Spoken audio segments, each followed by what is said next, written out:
नहीं रहा। तब विभीषण ने राम जी को बताया कि रावण की नाभि में एक अमृत कुंड है, अमृत कलश है। आप जैसे ही उसे मारते हैं वह उस अमृत के प्रभाव से वापस जिंदा हो जाता है। और ये बात विभीषण के अलावा किसी को पता नहीं थी। फिर प्रभु श्री राम ने रावण की नाभि में रखे उस कलश का अमृत सुखा दिया, तब जाकर रावण की मृत्यु संभव हो पाई। वैसे तो जो बुराई के रास्ते पर चलता है उसका अंत जरूर होता है, लेकिन ये कहानी हमें सिखाती है कि अपने गहरे राज हर किसी को नहीं बताने चाहिए।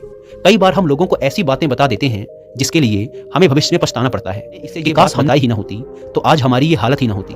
हम अक्सर अपनी कमजोरियां, अपने राज, अपने बुरे वक्त में लोगों को बता देते हैं और फिर लोग हमारी कमजोरियों का एक दिन जरूर फायदा उठाते हैं। तो रामायण से यह शिक्षा हमें जरूर लेनी चाहिए कि चाहे कोई कितना ही खास क्यों ना हो, चाहे कोई कितना ही करीबी क्यों ना हो, किसी को भी अपने ऐसे राज नहीं बताने चाहिए जो भविष्य में हमारे लिए ही दुख का कारण बन जाएं। रामायण की तीसरी शिक्षा यह है कि जीवन में चरित्रवान बनिए। रामायण के दो पात्र रावण और बाली की दुर्गति से सीखने को मिलता है कि जीवन में अच्छे चरित्र का होना कितना आवश्यक है और जो भी व्यक्ति पर स्त्री में या पर पुरुष है उसका सर्वनाश जरूर होता है। रावण की पत्नी मंदोदरी बहुत सुंदर थी, लेकिन उसके बाद भी वह प्रभु श्री राम की पत्नी सीता के आकर्षण में फंस गया। वो खुद भी विवाहित है और जिस स्त्री के लिए उसके मन में वासना का भाव है वो भी विवाहित है, तो ऐसे व्यक्ति का नाश जरूर होता है। रामचरितमानस में वर्णन मिलता है कि युद्ध के पश्चात रावण मूर्छित अवस्था में पड़ा हुआ था, अपनी अंतिम सांसें गिन रहा था। तब भगवान श्री राम ने छोटे भाई लक्ष्मण से कहा कि जाकर रावण से ज्ञान प्राप्त करके आओ। लक्ष्मण जी गए तो रावण ने कहा कि पहले तुम मेरे एक प्रश्न का उत्तर दो, तभी तुम्हें ज्ञान की बात बताऊंगा। तब रावण ने लक्ष्मण जी से पूछा कि बताओ मेरे हार की सबसे बड़ी वजह क्या है। तो लक्ष्मण जी ने कहा मुझे नहीं मालूम। तब रावण ने कहा कि मेरी हार की सबसे बड़ी वजह है कि मैं चरित्रहीन हो गया था। मैंने पर स्त्री को गलत नजर, गलत भाव से देखा था। मोह, वासना, लोभ, निंदा ऐसे अवगुणों के चक्कर में आ गया था। लेकिन तुम्हारी जीत हुई और तुमने मेरी हरा दिया, क्योंकि तुम, तुम्हारे भैया, तुम्हारी सेना सब चरित्रवान है।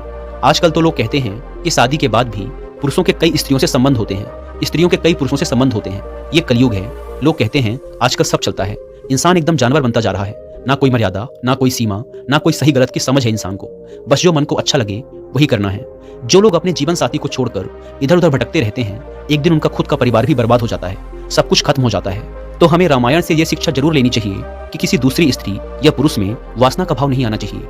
वासना का भाव आने से जीवन में सिर्फ दुख ही मिलता है। रामायण की चौथी शिक्षा यह है कि कभी भी अपनी शक्ति, अपने पद और अपने पैसे का अभिमान नहीं करना चाहिए। रामचरितमानस के अनुसार रावण इतना कि उसने अपनी मौत, अपने काल को अपने पैरों के अंगूठे के नीचे दबा रखा था। जिन 9 ग्रहों से लोग डरते रहते हैं, उनकी पूजा करते रहते हैं, वो उसके दरबार में हाथ बांधे खड़े रहते थे। सारे देवताओं को उसने जीत रखा था, या तो अपनी शक्ति के दम पर या फिर अपनी तपस्या के दम पर। कोई भी नहीं था जिससे उसको डर लगता हो, लेकिन इसी शक्ति के अभिमान में एक दिन उसका सर्वनाश हो गया, सब कुछ खत्म हो गया। ये कहानी सिर्फ रामायण के रावण की नहीं, बल्कि हर उस इंसान की है जो अपनी शक्ति या पद का घमंड करता है, अपने पैसों का घमंड करता है, अपने रूप रंग का घमंड करता है। लेकिन जब वक्त बदलता है ना,